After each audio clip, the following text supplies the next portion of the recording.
episode. Hey guys. Hey you guys.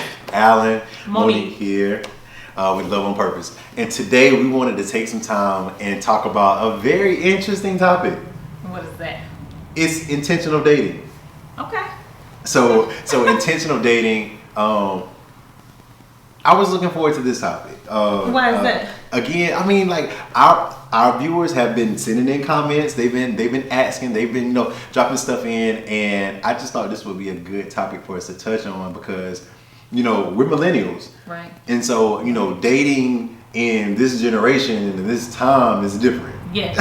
Very different. It's different. I mean, like we have been called the microwave generation. Yeah. Like we want things quick. And then we have like this mental clock that always keeps ticking. Mm-hmm. And it's like, man, like if I'm like in my 30s, then like and not married or not strongly committed to, then I feel like I failed. Yeah.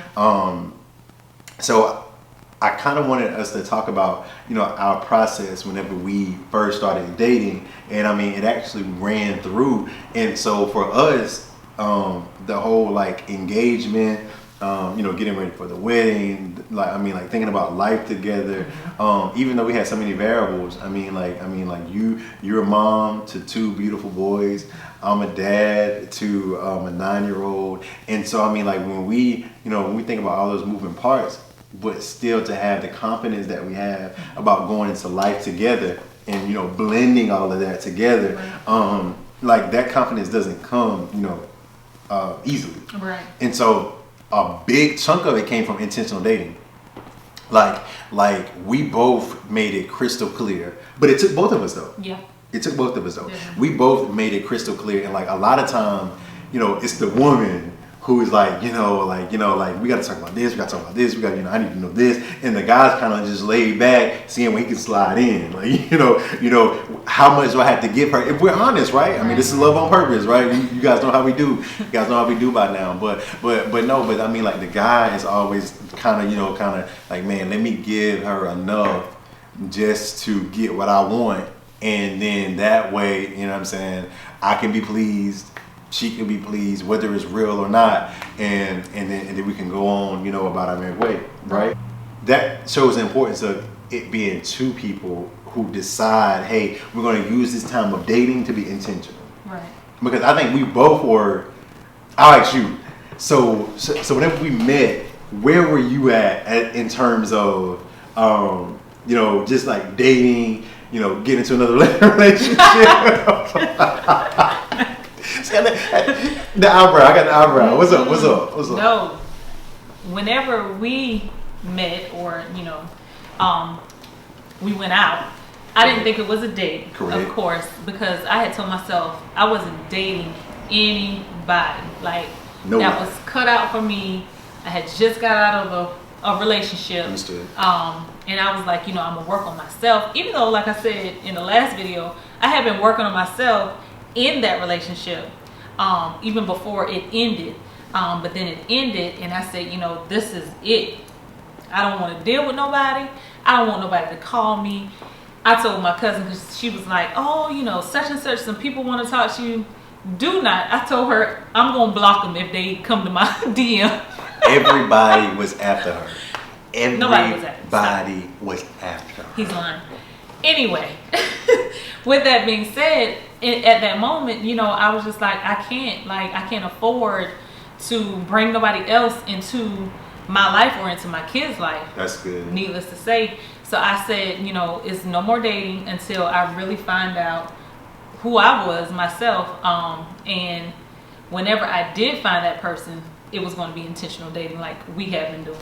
So to go from to fast forward from that, like no dating, that kind of thing, and then to fast forward right into you really realize, okay, this is real. like okay, like I'm about to be in a relationship with this dude. Yeah. Talk about some of the like from a woman's perspective. I mean, because you put some strong things out there. I mean, like you had, I think like it was, we wasn't even a month in after we were like official, and like you were like, okay, so what's your non-negotiables? I was like, Yes, yes. Hence to the Rashonda Pratt for the non-negotiables. Correct. I mean, she hit me with it. She was like, and I'm like, oh, okay. I don't mind answering this because I'm sure I have something, but like, I wasn't like, that's not anything that I was asked immediately. Like, you know what I'm saying? Like, I mean, like, so, I mean, because I still remember that night, you know, like, I was at my house, you were, you know, on the phone, and, I mean, like, you were just like, so, you know, like, let's talk through. And so here I am kind of scrambling through some things that I know, you know, just through time that, you know, were non-negotiables for me. And when we made it to you ain't had them on paper. I had like, eight of them. 8 of them. Like, listen. I mean, like, Monique had them on paper already, right. And she was like, listen, well, here's mine. Boom, boom, boom, boom, boom. I was like, well, okay. And so here I am trying to write it, type them on my phone so I can remember, hey, listen, don't do this, do this. And see, that's a good thing. He listened. You see what I'm saying? A lot of men, you could do that with men and they're like, oh, whatever. But he actually took the time to write it in his phone or write it down so he would know, because we were going to be doing intentional dating. Correct. And so like along those lines, like, you know, like that set the tone. Mm-hmm. Like, you know what I mean? Like you stepping in, like I was a good guy, but I always tell people this though about men and brothers, you know, don't be too mad at me, don't DM me for this, but I do tell the sisters this, and I even told Monique this when we started talking, is, you know, a guy, a male, no matter how old, you know, like my son, he's 9, and my grandfather, he's like, I guess he's like 79. But so from 9 to 79, and myself included, like men have this natural inclination to get away with what they can get away with. Like, you know what I mean? Like, yes. like my son, he does it now. It's like, man, like if daddy doesn't say anything about it, you know what I'm saying? I mean, I'm gonna do it. Or like, you know, your kids, like, you know, like they know that you expect for them to clean up, do whatever. But if you don't stay on them every day, they're like, they won't, you know. And the same thing happens with men in a relationship. Yeah. Because even at that moment, like, you know, I was a good guy. And even that early, I knew the feeling of love I had for you already, because I was committing that kind of time to you. Mm-hmm. But in the midst of all that, the tone would have never been where it was if you would have never brought up, you know, the fact of, hey, listen, you know, and yeah, I know you said, you know, you learned the non-negotiable somewhere, you know, prior, mm-hmm. but I mean, to actually put that in effect. Mm-hmm. So let's talk a little bit about the danger of getting caught up in the emotion versus being intentional with, you know, your non-negotiables, your standard, that kind of thing. So, listen, ladies, I have done it so many times. You know, just getting caught up, like you said, in the emotion of a relationship. You know, we get men that come to us and they say, I love you. And you're like, oh my God, you know, this man loves me, and whatever the case is. And we're getting caught up in the emotion. And let's just be honest, you know, in the beginning of certain relationships, or, you know, you step out and have a relationship, you bring in that sex factor. Correct. You get caught up into the emotion of, oh, you know, we had sex, he loves me, it feels so good. So when you put those standards in place before getting into a relationship, this is what it is. It's cookie cutter. Right. She. So as you were saying that, I just thought about it. So and I should have brought it on set here with us, but so we started talking in April. It was like April 1st, right? Mm-hmm. We started talking about April 1st. And so my birthday was April 26th. Mm-hmm. So April 26th, we went to the beach. Mm-hmm. We went to the beach, and we had that's where we had our first, our second conversation. Mm-hmm. The conversation that you said, you know, you actually fell in love with me at, didn't tell me, but we had that conversation, you know, during that time and everything. And so one of the gifts that she got me was the book The Weight by Devon Franklin and Megan Good. Yes. And so again, that wasn't my intention. You know, but I'm going through the gifts. I mean, of course, she got me other stuff too. But I was going through the gifts and everything. I'm looking, and I pull out the book. I'm like, it doesn't get any clearer than 4 weeks in. Well, about a month into the relationship, and one of your gifts from your partner is the book The Wait. Fellas, it doesn't get any clearer than that. Yes. Ladies, it doesn't get any clearer. That is non-negotiable. Listen, if you want to see what the person or who the person that you're with, what they're made up of, you give them the book The Wait. Either they gonna run or they'll stay. I mean, that's just it. Listen. Either they'll run or they're going to stay. Right. And so I'm grateful I stayed. Right. It was a little challenge, but Was it a little challenge? at times it was more challenging than others. At times it was more challenging than others. Ladies, like that's one thing to remember. Yeah. Like while you're dating, is listen, hey, if I can't set a standard and he be cool with that for the sake of loving me and for the sake of having me, become his wife and that kind of thing, then he's not the person you need anyway. That's good. You know? That's really good. And guys, here's my thing to you is like a light bulb moment has to come on at some point. Like a light bulb moment for you has to come on at some point to where it's like, man, if this is really a good woman, if this is really the woman that I see myself with and I know is going to benefit my future, there has to be some things that I cut off and there has to be some negotiations that I make and things that I compromise for the sake of that woman. Because honestly, if you have a woman that's actually putting things out there like that, it's for your better, right? Yeah. It's for your better. And then emotionally for you guys, whenever you feel like a person's building with you, that does something to you as well. Right. So really a good point. Just being intentional, with your non-negotiables, keeping those standards up. That truly has shaped our relationship for what it is today, because we learn how to love each other outside of sex. You know what I mean? We learn how to have a friendship outside of sex. Like everything wasn't about sex. I can really literally sit and talk to this dude on the phone all night, or we can go out and have fun with each other without that. So it kind of gives you the creativity to come up with other things besides just laying down and having sex. Not correct. And you're blinded by sex. You're just that, like you're blinded, Right. So I mean like real life issues that you have that you can work on, can be working on. Yeah. You don't work on those issues. Right. Because tonight everything is going to be better temporarily. You know what I mean? But instead it takes our focus off of building with each other. Yeah. And so like earlier we talked about like where do we get the confidence now to say,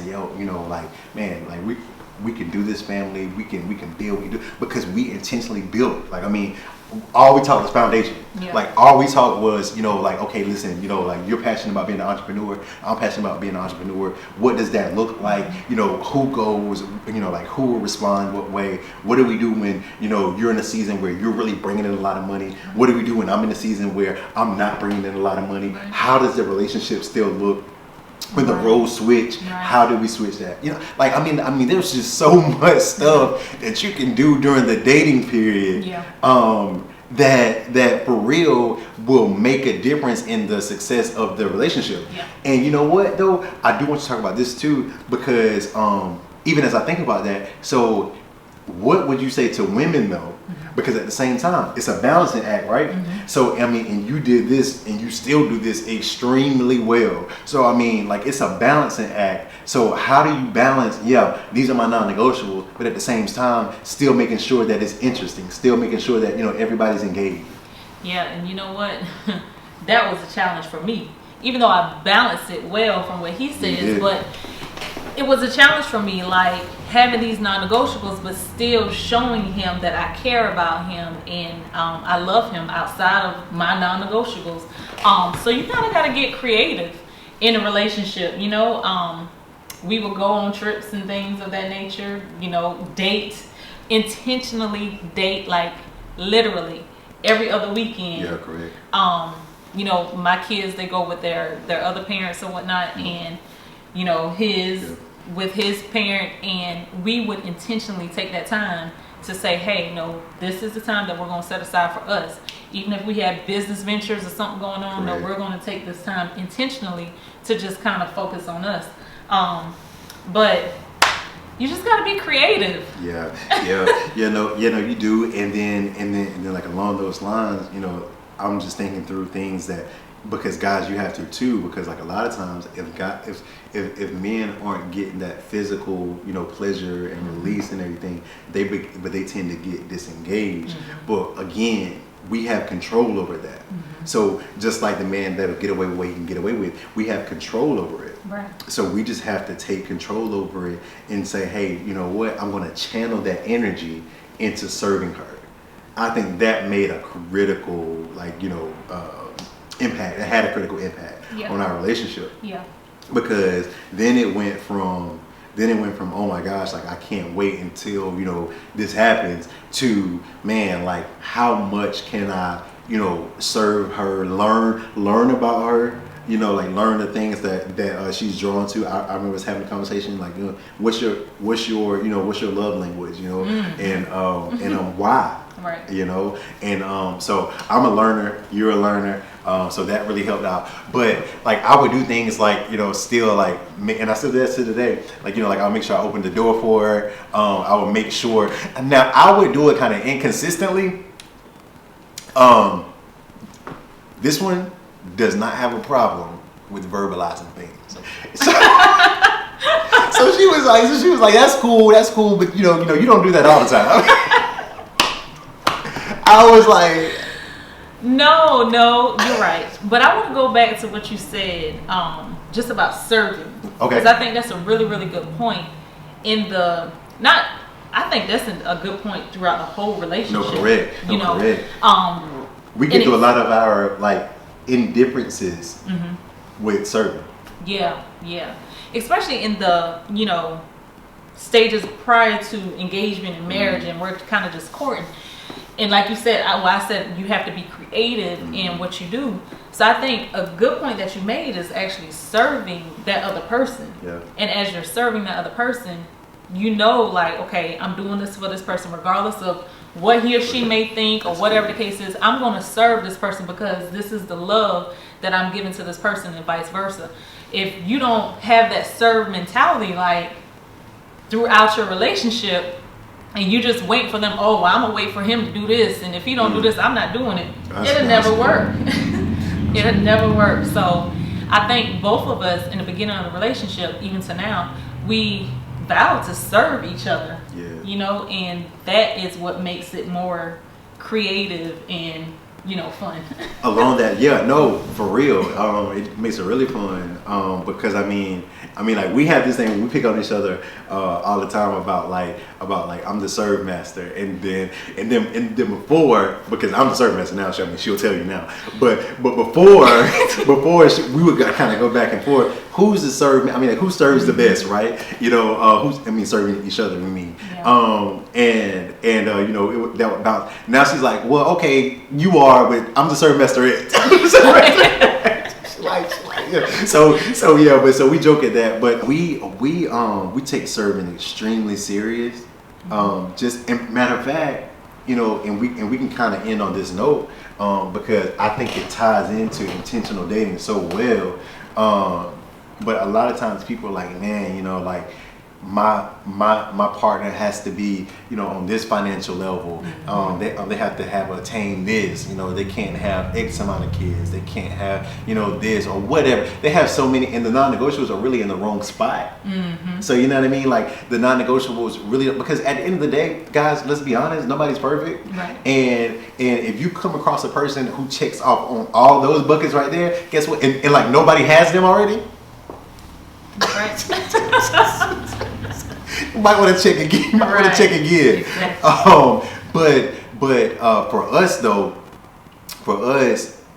we use our time of intentional dating to really set some firm foundational points for our relationship, both in the present but also like later. Right. And so in the future. And so like one of those were, you know, we made one of our commitments for our relationship, and we said that it would be for, you know, after we're married and our family, is is we made a vow to commit to three to four things. It was, the first is that we would collectively serve God, live a life that serves God.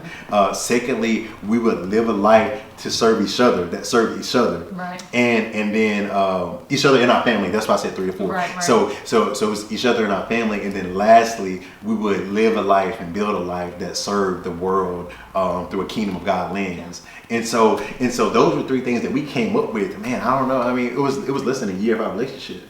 Yeah, I think that was the vision board time, somewhere in that area. So around the vision board. So listen, do you want to speak to that a little bit? Well, I can speak to that a little bit.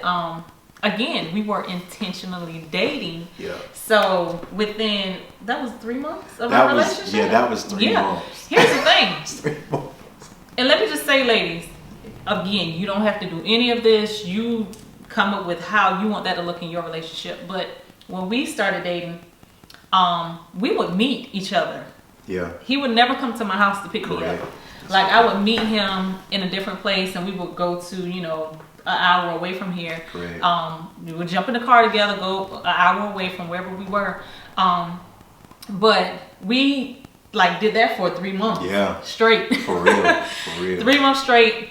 Of course, in the beginning, I think our first conversation that I had with him, I was like, I'm very intentional and not protective, but just about my children. I want to make sure, everything is good with my children. So I don't want you to meet them yet, or period, until I know it's going to be a serious relationship. And then in addition to that, I didn't, because I knew the impact that I had with kids, and I knew the impact that I didn't want to meet them at that time either, because before we realized what we had and we really got serious about that, that's the last thing I wanted to happen. I didn't want to, because I knew what would happen. I mean, they would have, the relationships would have been great, and and I love them too. I'm like chopped liver, but go ahead. But Amari loves you. Okay. Amari loves you. Yes. And so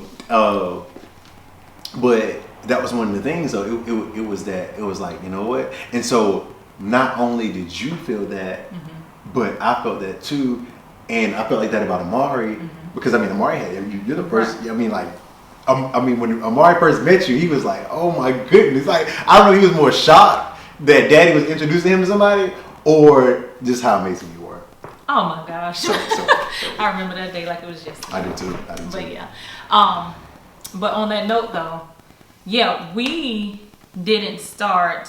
Well, I think you didn't come to my house to pick me up until 3 months later down the line. Quarter of a year. Yeah. And then during that time, we were intentional about our relationship or whatever we were doing. So we sat down and had a conversation let's go ahead and do a vision board of what the next 10 years would look like. Correct. Correct. And we have been doing things on that vision board and really acting in our purpose together. Wow. You know what I mean?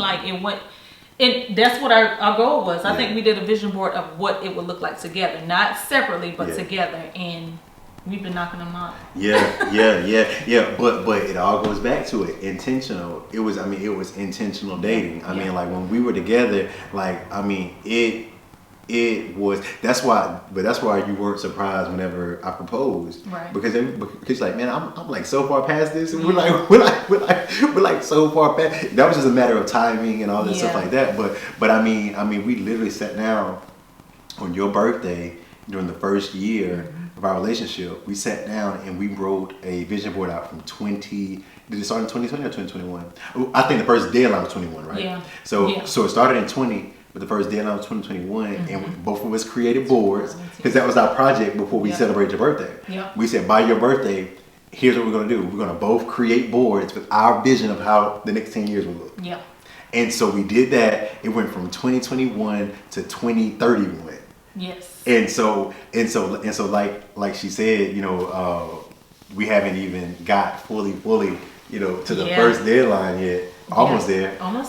But we've been checking off, and you literally, you put yours in the book, and you've been scratching through as they checked off. So intentional dating, man, is so critical, but it goes to being whole while you're single. Yeah. First, because then, I mean, you had a good idea of what you wanted to do, Right. you know, and I had a good idea of what I wanted to do, but we both can say it took me assisting you with what you wanted to do to pull that out, Right. and Lord knows it took you assisting me. I didn't even see it as much. Yeah. I didn't see the need for it as much as it was, but it took you being right there with me to say, holding me accountable, Yeah. keeping me on track, because there's several times, and people know I'm passionate.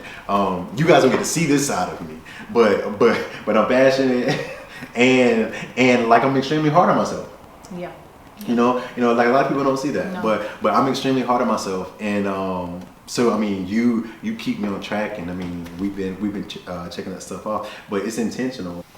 So with that being said, we're gonna wrap it up, but just kind of wanted to come here and give some advice on intentional dating. And like we said in the previous video, knowing yourself first, becoming whole first, and then going to the intentional dating. Correct. Don't forget to follow us Instagram at Love on Purpose, at I Embrace Mo, and Alan _Woods. All right, y'all. Bye, guys.